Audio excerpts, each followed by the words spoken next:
still go. Even when there's no hope, you can still go. I never answer to no, man, I still go.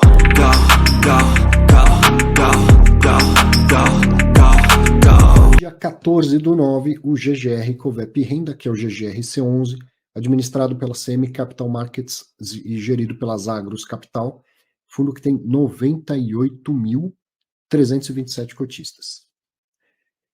A administradora e a gestora tiveram ciência da existência de um pedido de recuperação judicial. Deixa eu aparecer aqui. De recuperação judicial ajuizado pela Covolan. Quando as coisas começam a dar errado com um inquilino, com um devedor, no caso do CRI, é difícil, né? Agora, então, já tentou mudar indexador, já tentou na justiça baixar o preço do contrato atípico, já parou de pagar, já fez de tudo e agora pediu recuperação judicial. Talvez tenha feito de tudo justamente tentando salvar a empresa, né? Também sem querer julgar ninguém. Mas agora entrou com um pedido de recuperação judicial e a administradora e a gestora ficaram sabendo. Consultando os autos dessa recuperação judicial, o que foi constatado? Que, primeiro, o deferimento do seu processamento, ou seja, a justiça deu ok para a recuperação judicial. O empresário, ele chega para a justiça e pede, né, para entrar em recuperação judicial. Isso significa o quê? Que congela a cobrança das dívidas que ele tem e dá 6 meses para ele fazer um plano de negócio para recuperar a empresa. Por isso esse nome é recuperação judicial. Então aí ele vai renegociar com os credores, pedir mais prazo, menos preço, geralmente as duas coisas, ele tem que ir apresentando para a justiça, inclusive, o andamento disso. A justiça pode negar, mas nesse caso a justiça concedeu. Então, primeiro, Covolan entrou em recuperação judicial no dia 12 de setembro. Segunda coisa que então constataram, que o crédito que o fundo tem referente aos aluguéis vencidos e não pagos até agosto desse ano encontram-se na lista de relação de credores. Ou seja, essa cobrança aí anterior em relação a Covolan congelou também. Não dá para continuar com essa cobrança, não dá para executar essa cobrança em face da Covolan, tá? Mas aí, então, continuando, o pedido de recuperação judicial, RJ, não impedirá o segmento da execução em face dos fiadores, são pessoas externas à empresa, né? Inclusive, já foram solicitados os pedidos de penhora online dos imóveis de propriedade dos fiadores, que estão gravados com certidão premonitória. Então, aí eu tive que lembrar um pouquinho do meu tempo de juridiquês, fui fazer uma pesquisa. O que é a tal da certidão premonitória? Achei lá no Migalhas, quem é da área do direito conhece o Migalhas.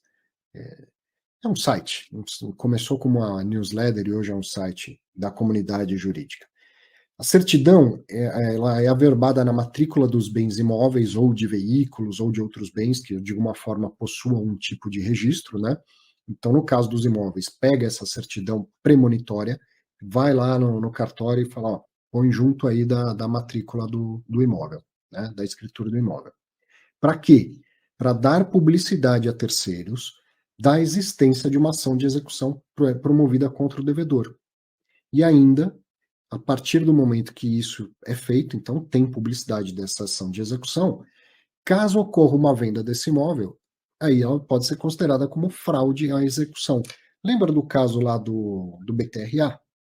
Que falaram, né? Um credor lá do arrendatário foi à justiça e falou, olha, essa venda aí não podia ter acontecido, foi uma fraude à execução, porque eu já estava executando o imóvel e tal. É isso, só que agora do outro lado, né? A Covolan, o inquilino, não vem pagando aluguel, eles já vinham executando os fiadores. Fiador é aquele cara que assinou dizendo, se ela não pagar, eu pago. Assinou, tem que cumprir. Então, quem entrou em recuperação judicial? A empresa. O fiador não, os fiadores não. E aí o fundo já está executando os fiadores, de tal forma que entrou lá com o processo de execução, para executar inclusive os bens móveis, e já teve uma certidão da justiça e averbou a certidão junto do registro desses imóveis. Móveis e imóveis. No caso dos imóveis aí dos fiadores. Então, agora, se eles venderem esses imóveis, o fundo pode falar, oh, não, tem que anular essa operação aí, porque é uma fraude à execução, né? Eu estou executando uma dívida e eu quero levar esse imóvel ao leilão para receber o dinheiro. Então, é isso que está acontecendo com o GGR em face da Covolan. Uma coisa que eu fui procurar e não consegui encontrar, alguns fundos imobiliários fazem uma linha do tempo, né, no relatório gerencial. O pessoal da Rio Bravo faz muito isso. Eu acho super legal, ainda mais eu sou professor, ajuda muito, né, a explicar para quem está chegando agora, olha esse fundo, olha a linha do tempo dele.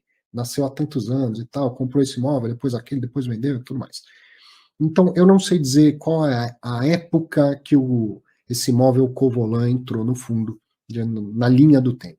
Mas esse é um fundo que já tem aí uns quase 10 anos, provavelmente, e que já mudou de gestão várias vezes, de gestor, enfim, tem uma história, e já mudou inclusive a estratégia do fundo ao longo desse tempo todo. No começo, ele foi criado, estou falando 10 anos, não, ele foi criado lá naquela época 2015, 2016, por aí, numa época em que o Brasil estava numa crise desgraçada, PIB negativo, aquela coisa toda.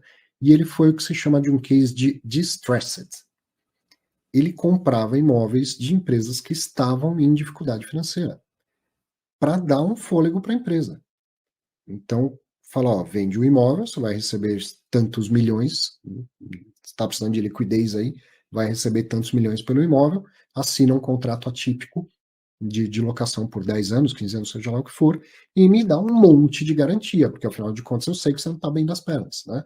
Então, faz uma compra abaixo de preço de mercado e tal, tem um risco maior, né? Leva consegue um preço mais baixo, já que o risco é maior, se tudo der certo, a rentabilidade vai ser maior. Ele começou assim, os primeiros imóveis do fundo foram nesse cenário. Eu não sei dizer, não lembro de cabeça se o Covolan é um dos primeiros imóveis do fundo. Copobras eu lembro que sim. Covolan não me lembro. Se for o caso, tá aí, retorno ajustado por risco, né? É um caso de mais risco que levaria a um retorno maior, de vez em quando esse risco maior, essa probabilidade maior vai se tornar evento de risco, né? No caso da Covolan, evento de risco, risco de crédito e toda a dificuldade que tem para cobrar. Só que o imóvel está lá, é do fundo, vai continuar sendo do fundo. Essa novela aí vai dar dor de cabeça para o gestor do fundo e para o cotista um pouco menos de rendimento agora, com a possibilidade de recuperar esse rendimento no futuro.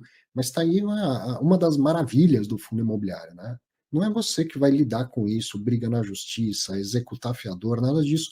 Você está pagando o gestor para fase boa e para fase ruim, né? Você vai arcar com uma diminuição da sua renda, talvez uma diminuição do valor da cota, coisa assim, mas a vida segue. Tendo diversificação em vários fundos, renda caindo todos os meses, um pouco mais, um pouco menos, mas renda caindo todos os meses no seu bolso. Essa é uma das maravilhas do fundo imobiliário.